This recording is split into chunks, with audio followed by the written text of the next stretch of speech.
over the last few days, we've been going over what some of you would consider to be pretty basic, pretty foundational stuff to the Christian walk. And I would look at that and I would say, yes, you're right.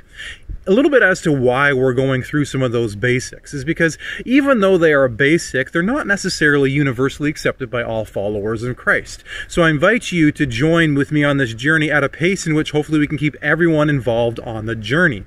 Now, what I also think it's important to note too is that we are children of God. And I don't know if you have children or not, but I do have children. And one of the things that I know about my children is that my children quite often need to be reminded of some of the basic rules and the basic patterns that we have of life. So while these things we've been talking about are fairly basic, we quite often need to be reminded of many of the basics. I know that for myself, and even reading through this, I'm kind of like, well, yeah, I know that. And then I also do the self-evaluation check. I know it, but do I do it? And I think that's a really good question for you. You know it, but do you do it? All right, so with that being out there, I'm going to continue on with a bit more basic stuff, and we will become a bit more in-depth as we go on as time passes.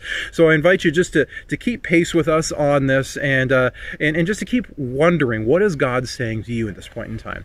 So yesterday what we talked about making sure that you've got the materials or the ingredients you need for a really good daily time of devotion with Christ. Because if you want to be loyal to Christ, you're going to need to have the good ingredients set on that. And so that daily devotion time, that is a vitally important time. So today we're going to talk about a few more times throughout our day with spending with Christ.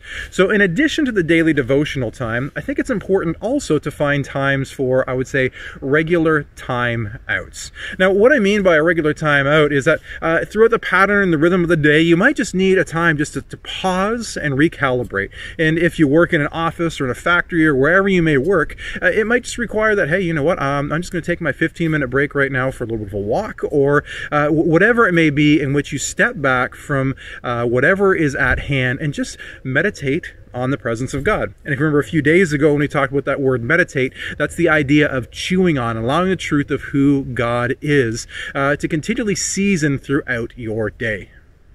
And the purpose of these time outs is a way to remind our minds, but also remind our hearts and our souls that we are made by a Creator who loves us, who wants to encourage us, who wants to refresh us. And as life kicks us down and if life beats us around, we're going to need those time outs to remember whose we are. Because when we remember whose we are, we'll be more enabled to actually reflect Him in all that we do. So daily time outs are an opportunity just to continually reground ourselves in our true identity in Christ.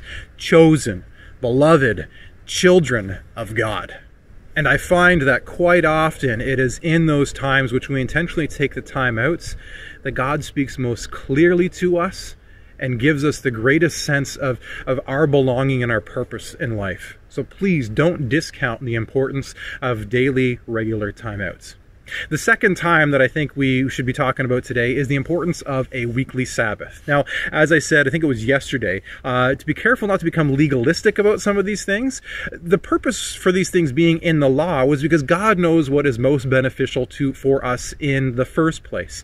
And He gave the people the Sabbath for two very specific and important reasons. The first is, I'd say, very obvious: physical rest. That when we are laboring, our bodies need time to calm down, recalibrate themselves. Anyone who is into athletics knows that you need to have periods where you train hard, but you also need to have periods of rest and breaking. And pretty much any athletic regime has 6 days of intense labor, and then the seventh, well, maybe just kind of casual spinning or something that's not so intense, because even people in the athletic world have realized that the body needs a day of physical rest. The second important component of the Sabbath is spiritual rest. And this is very clearly laid out in the law of God when He says, in 6 days you labor and do all your work, but the seventh is to the Lord your God. Remember Him in the seventh day. That day is a chance for us to continually recalibrate and remind ourselves before we get back into our work week, this is who is in charge of everything. And He is also deeply connected to who I am, and He sent His Son to die for me. Now, I think it's also important to note that when it comes to the Sabbath, we really shouldn't be legalistic about that either. Now, Christians have been doing this on Sunday, which is the first day of the week, not the seventh day of the week. And Seventh-day Adventists have looked at many Christians and said, hey, what's up with that? Why are you not following this command of God? Well, we've kind of pushed back on that, saying, well, we don't follow it that way because Easter, that's the day which Jesus rose from the grave. So we've moved Sabbath to that as a way to celebrate Jesus rising victorious from the grave. And yes, that is one of the reasons why we've moved it to Sunday instead of Saturday, which is the seventh day of the week. But behind that move is recognizing that in Christ there is freedom. To not be bound by a set law, but to understand the spirit that's behind the law. And for whatever reason, some of us might not be able to take Sunday or Saturday as a day, but be intentional about finding one day in a week in which you say, this is my day in which I set it aside from all of my physical labors. I set it aside from all of my regular tasks in which I want to dedicate it to the Lord my God. And I really love that Jesus himself didn't put tight boundaries around the Sabbath. In Matthew 12, verse 12, when he asks the leaders, he goes, if one of you has a sheep that falls into a pit, do you not rescue it? And of course the answer is yes. If one of my livestock falls into a pit, I'm going to rescue it. And Jesus concludes that with, therefore, it's lawful to do good on the Sabbath. And in those words, Jesus invites us to not be legalistic with the way that we view the Sabbath. And likewise, it's an opportunity for us to go, the Sabbath is a day, because we're focused on the Lord, for us to focus on being the good hands and feet of the Lord as well. So I invite you now, take a few moments, put this into action. I want to put this back into your court as I've been doing the last number of days. First of all, what we've always been doing, you write down something that stood out to you with what I have said here.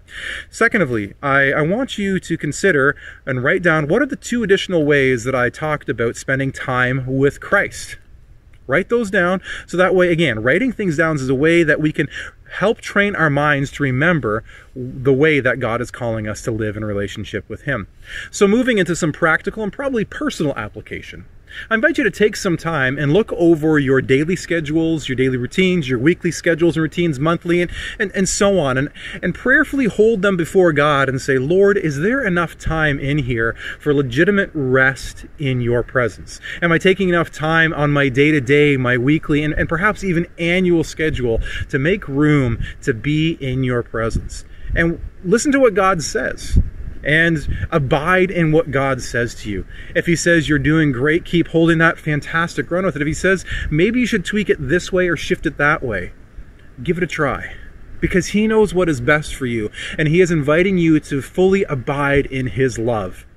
Third, I invite you just to review what Jesus says in John 15, verse 5. Remember that? That's where Jesus says, I am the, and you are the. So take a look at John 15, verse 5 again. And to wrap things out for today, I want to encourage you. Read Matthew chapter 3. And after reading Matthew chapter 3, perhaps practice smort with that. As we talked about yesterday, what smort means, read Matthew 3. Write something that stands out in Matthew chapter 3 for you. And looking forward to seeing you again tomorrow. God bless you.